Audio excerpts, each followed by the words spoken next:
Right, 76 I think, CB750, single overhead cam, first ones I did. Come in, hard starting, very noisy clutch area, and balance the carbs. So the first thing, this is called, it's electronic ignition, yeah? But you see that movement on there? Yeah. So that's your centrifugal advance and retard. Yeah.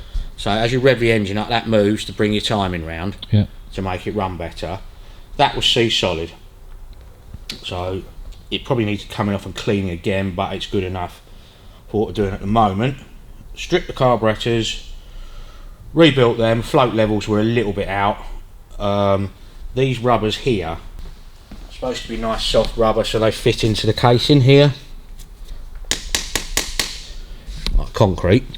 So they weren't sealing into the airbox. You can't balance the carburettors unless the airbox is on. Yeah. Because it just doesn't work.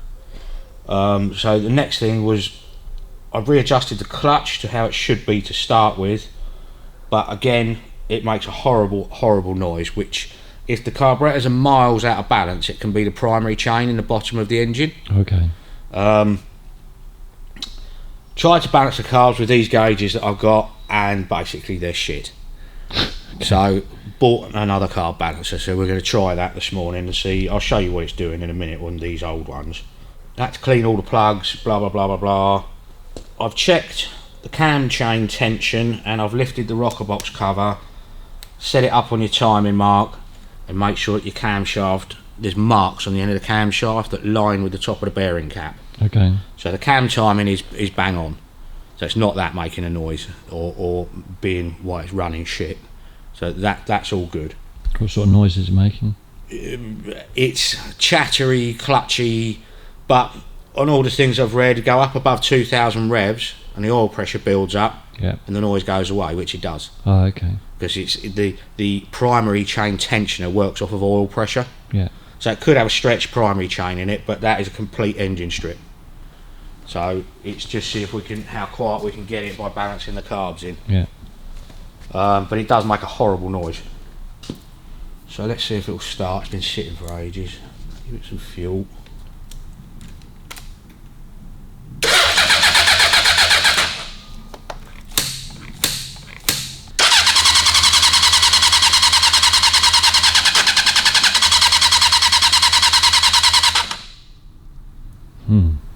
Doesn't want to play, does it?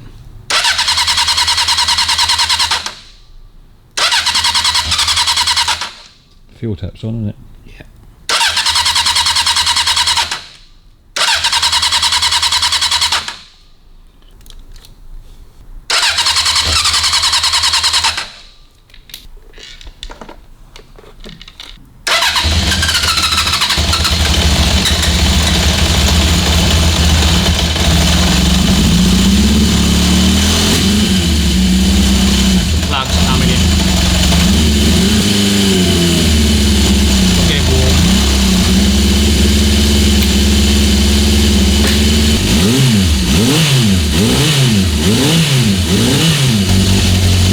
Look at these gauges, they've got what we call a vacuum damper, yeah?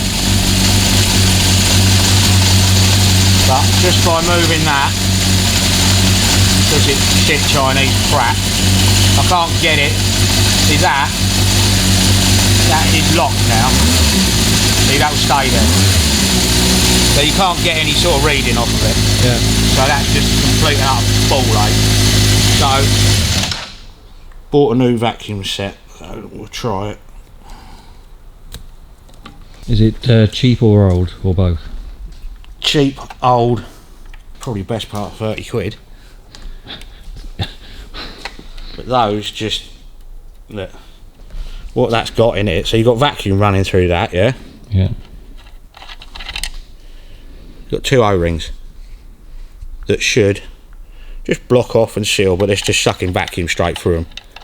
So you're never ever gonna, yeah, because even that's, if that carburetor is sucking that much air through it, yeah, you're not going to dial them in. No, it's obviously impossible. not. So I bought a new set. Whether they work or not, I don't know.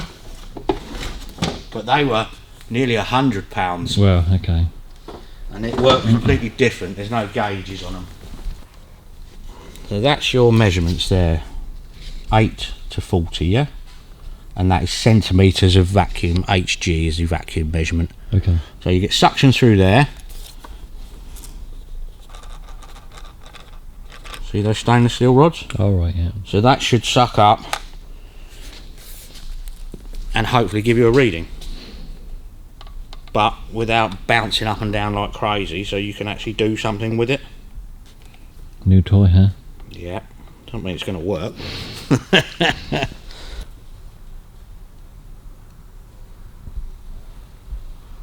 Are those special adapters that plug into the... These? Yeah. Yeah. I'm supposed to keep that upright somehow. So the restrictor reduces the flow. Yeah. Yeah. They'll all fluctuate like that. It's the way an engine works, but you're trying to smooth that bounce out, you know. So they've got a bigger hole in them. See that hole there, that size? Oh yeah, a lot smaller. Right, okay, so we now know we're going to get a steady reading on our balancer, yeah? Yep. The way you adjust them, that's a lock nut, and the big nut you just wind up and down to bring your adjustment up and down on there. Yeah. So it's just opening and closing the throttles individually to each other, Okay. to try and make them all level. Now reading, we should be between 16 and 24, and they shouldn't be more than 2 HGs out from each other. Right, so you can't let it idle above 1300 revs, Okay. because that changes your vacuum basically the way the vacuum works. Then it says adjust number 1 to number 2. So whatever number 2's reading, you adjust number 1 to it. Yeah. Then you adjust number 4 to number 3. Then you adjust number 3 to number 2. Now, what it doesn't say is whether you lock off where they are before you adjust them, because that doesn't make any sense. This, I think what this is for a different style. Okay. Yeah, because normally you balance those two, and then you have a screw in the middle that balances the two together. All right. So you balance them up as pairs, then you balance them into each other on the pairs. But that's a different setup, because what you'd have is only 3 screws. So you adjust that to that, you adjust that to that, and then you adjust the 2 banks to each other. Okay, yeah. But didn't we do that in that Kawasaki that time? yes, yeah. But as long as we sort of get in, I think, let's have a go and see what goes.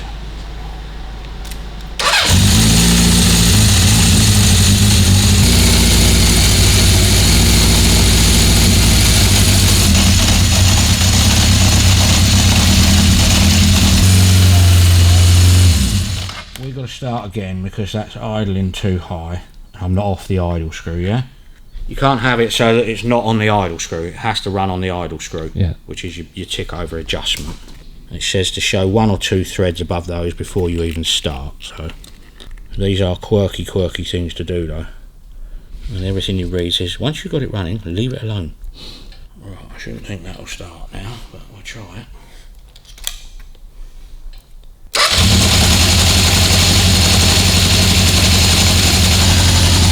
What rev range should the idle at, ideally? Between 9 down here, 950 and 1000, but the rev counters can be very out. Okay.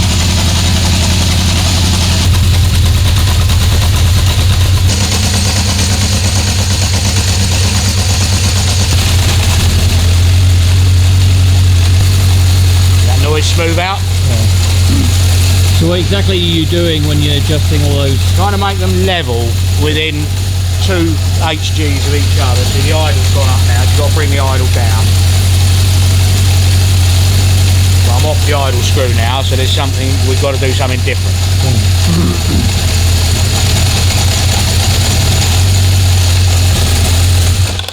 Just take the throttle cables off to make sure they're not binding. What would cause it to idle too high?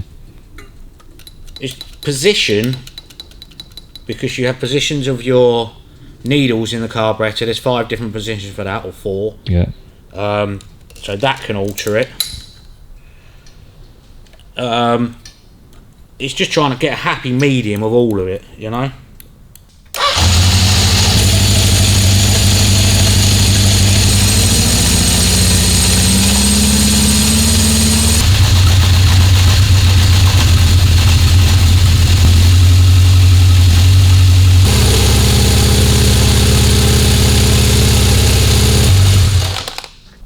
going on in there. I'm not quite sure what, but.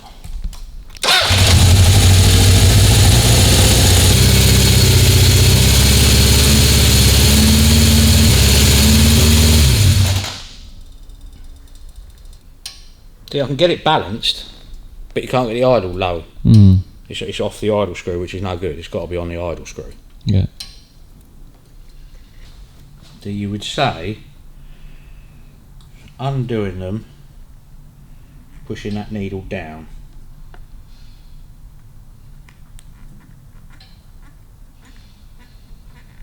The needles might be set too high, but pushing them down should give you adjustment on your idle there, yeah?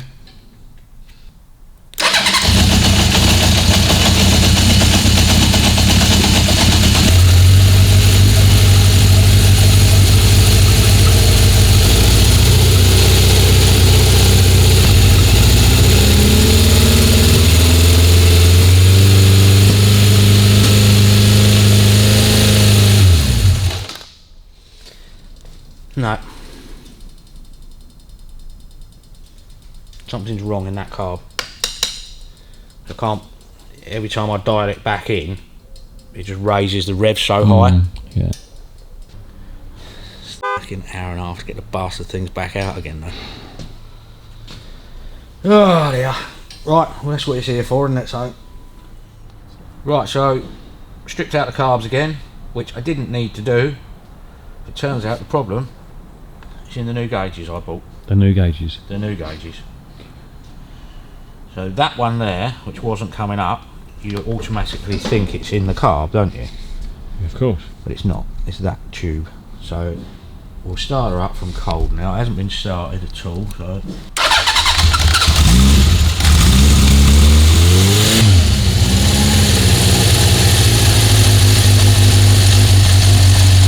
I've got that up on the idle screw at the moment, so just it. So that number one dropped a little bit, bringing them up. Right, so that one, won't go up any more than that, but if you do that, so that's number 4, yeah? Put in, so that one will drop, and it'll just read number 4 on that one.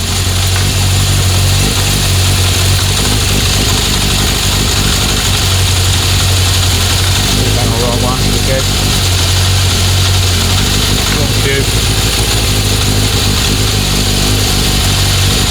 Right, so now we know that one's too high. Right.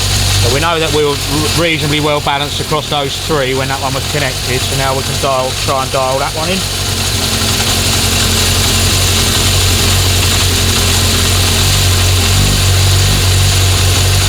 Hear it smooth out?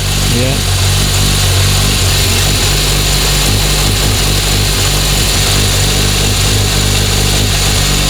So I'd say they're all pretty level now, so we'll go back to number 3. These a little bit high. Drop number 3 a little bit. You're roughly ballpark on those. You're never going to get rid of that noise, the chain's worn. But again, like I said, you pick it up to 2000 and the noise goes away. Hear it straight away? You want about 1200 on the idle.